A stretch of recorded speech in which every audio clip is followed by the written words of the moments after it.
Well, hello and welcome to the Clue Bird. I'm your host, R. Wayne Browne. I'm also the author of the book, The Clue Bird. Well, you're probably sitting there wondering, what's this Clue Bird thing all about? I hear you. Well, let's discuss it for a minute. When we're under duress, maybe even in danger, or we're faced with a life-changing decision, I think we get sage-like advice at the perfect time for our well-being and survival. I think our subconscious minds, for a moment, crosses over into the conscious side and gives us this advice. Oh, I don't think it comes to us in a certified mail or a Zoom call or maybe even a text. No. I think you might get it as a voice. Hey, I've had it as a voice. I'm all alone and I hear something.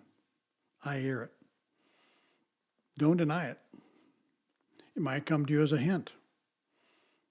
Just a subtle little hint that's just the perfect thing to know at the perfect time to do something that works out great for you. Or a sudden knowing. How often have you had a moment when you just knew something? At your bone level, you just knew it. Where'd that come from? Or a hunch. I've had many times where I just had a hunch that I need to do this or I need to do that. In business, that happens a lot. Or you get a clarity of thought. When I'm pushing hard on a business deal, sometimes my brain gets a little foggy. And sometimes out of the clear blue sky, I get this clarity of thought. I see the whole landscape of what I'm looking at. I see where I am, where I need to go, and it's amazing. But I just get this clarity of thought that serves me well. Or a sudden insight. You looked at a problem day after day after day after day, and you come up with the same non-answer. And one day, you just get this insight. It's something new you'd never thought of before, and it's the perfect solution to what you're working on.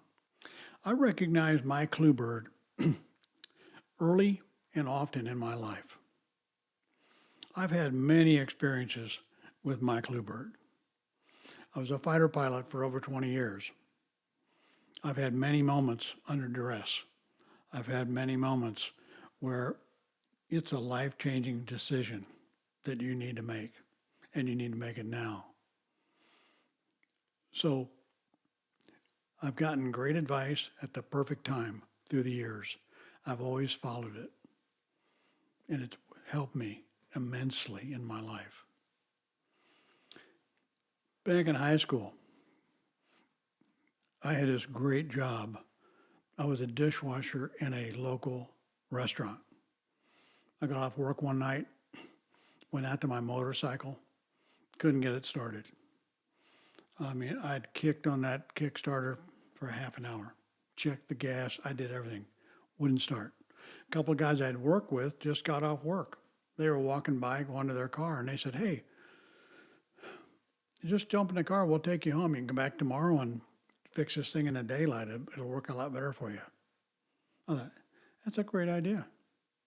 So I'm locked up my motorcycle and I'm walking to their car.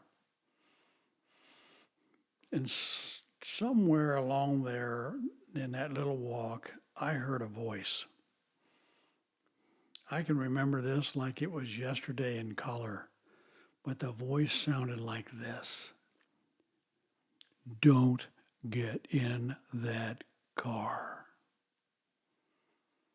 It stopped me in my tracks.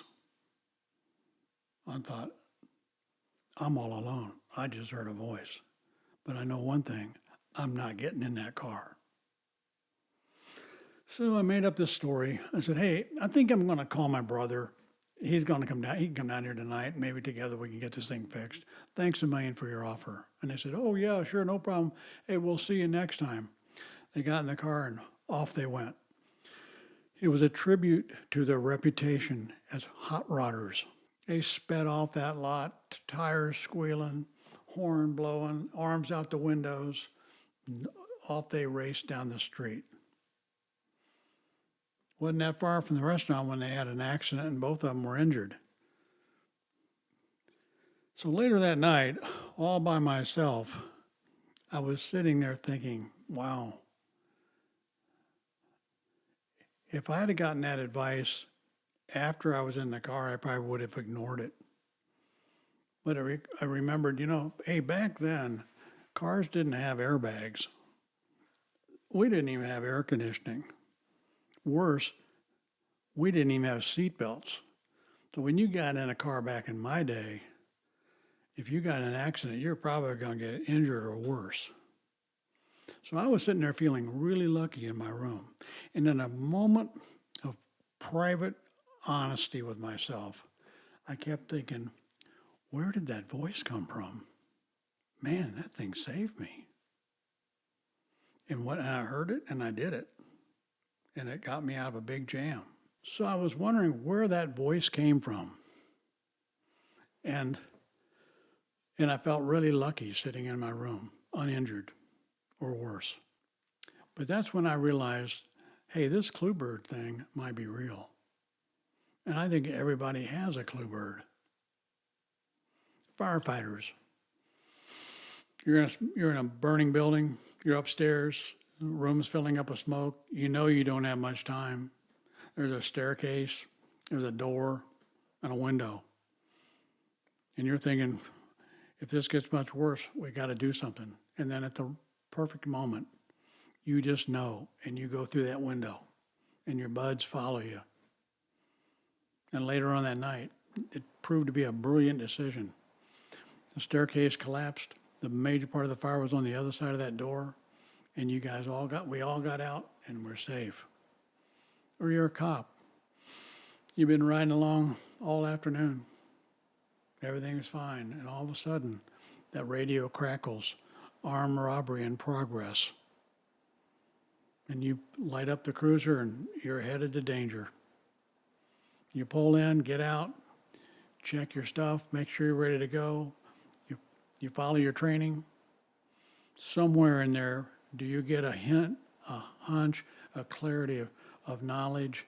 Do you find a voice or a sudden knowing of precisely what to do?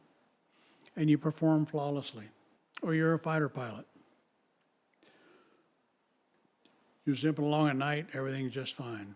And all of a sudden, you get a master caution light.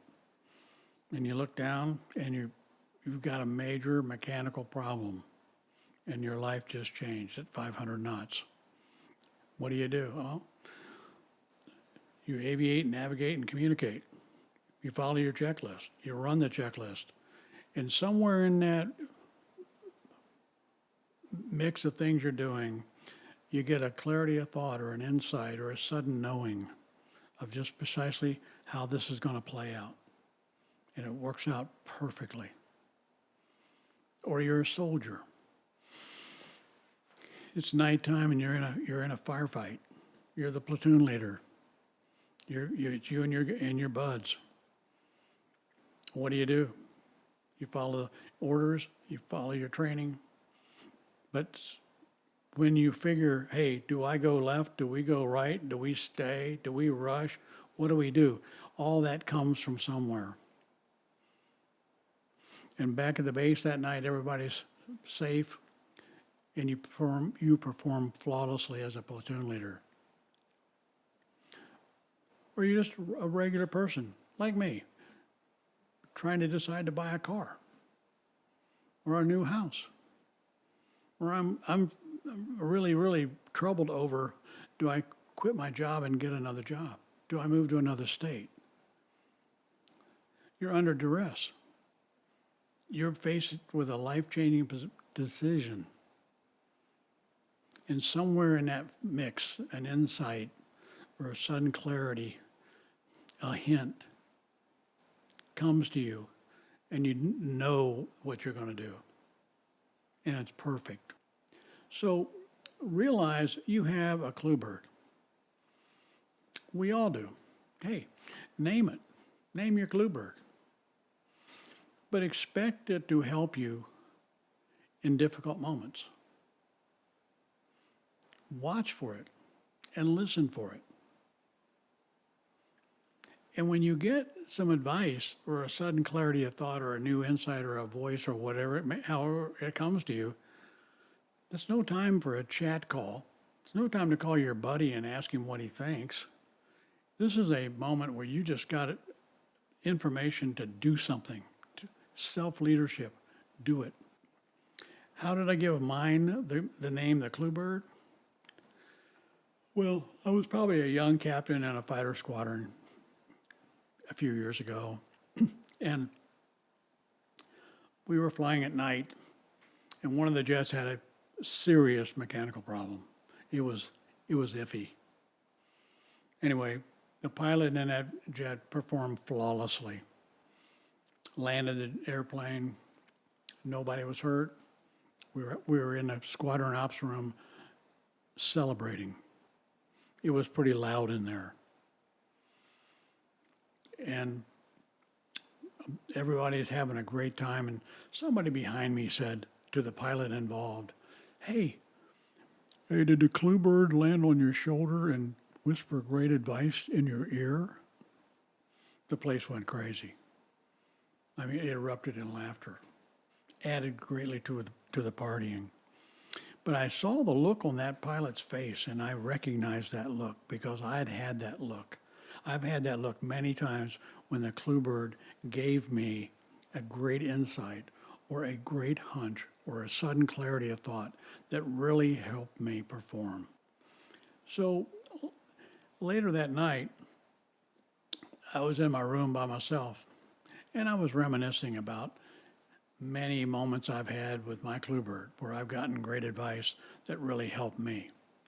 And I realized that night that there's something real inside of me.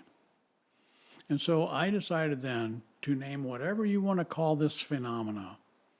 I call it my little Clue Bird. And I've used that name for a long, long time.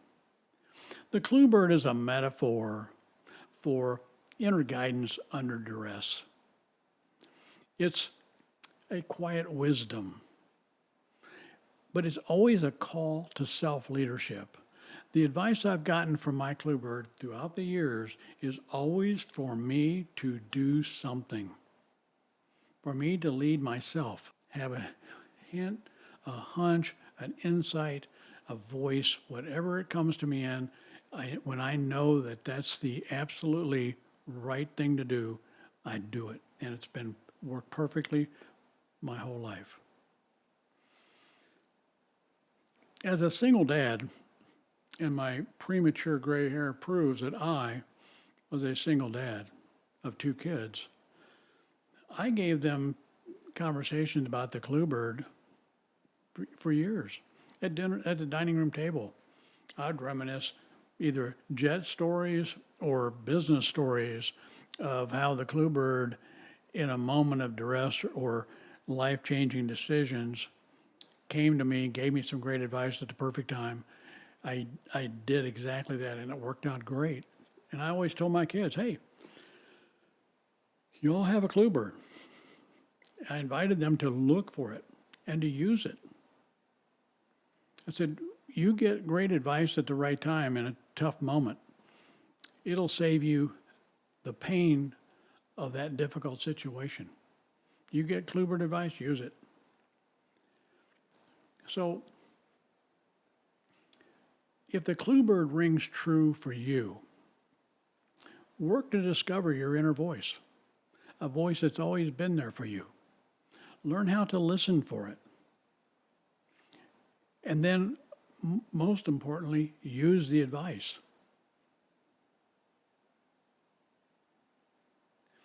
So, if you like what you heard, get notified when there's new material available from the Clue Bird. Just subscribe to my channel. Hot tip. Until our next visit, I would like for you to think about you or for you to think of yourself as a business and not a person.